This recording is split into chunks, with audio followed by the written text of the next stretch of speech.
Hello friends, नोंथांमोननि थाखाय आं मोनसे गोदान भिडिअ लानानै फैबाय। इम्पर्टेन्ट नटिस बेखौ नोंथांमोना गाज्रि खौरां होननानै बुंजायो।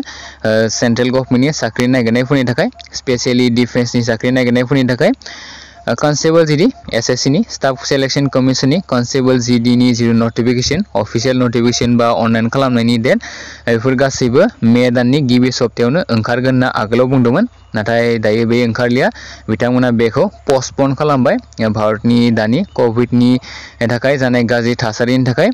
तो दायो माने गोदान डेटखौ बिथांमोना उनाव फोसावनो हागोन। नाथाय दायो जितु दानि प्रेजेन्ट स्टेटास बेयो पस्टपोन होनना बिथांमोना बुंदों। बेवहाय already लिखादों Constable GD in CAPF, NIA, SSF and Riflesman GD in Assam Rifles Examination 2021 but declared date of notification first week of May 2021 होनना बुंदोंमोन आरो बे प्रेजेन्ट स्टेटासखौ postpone होनना बुंदों।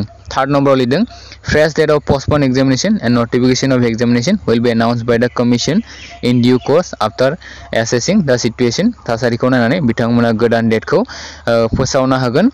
लोगोसे बिथांमोना CHSL एबा combined higher secondary level tier 1 नि एग्जामखौबो पस्टपोन खालामदों। जायफोरा माने जितु सेन्टार बेखौ सोनाब बंग होदोंमोन बिथांमोननिखौ पस्टपोन खालामबाय। लोगोसे कम्बाइन्ड ग्रेजुवेट लेभेलनि एग्जाम टायर 1 बेखौबो बिथांमोना पस्टपोन खालामबाय होनना बुंदों। गोदान डेटखौ बिथांमोना उनाव थासारिखौ नायनानै फोसावनो हागोन। बेनि थाखायनो माने बिथांमोना लोगोसे गासैखौबो जितु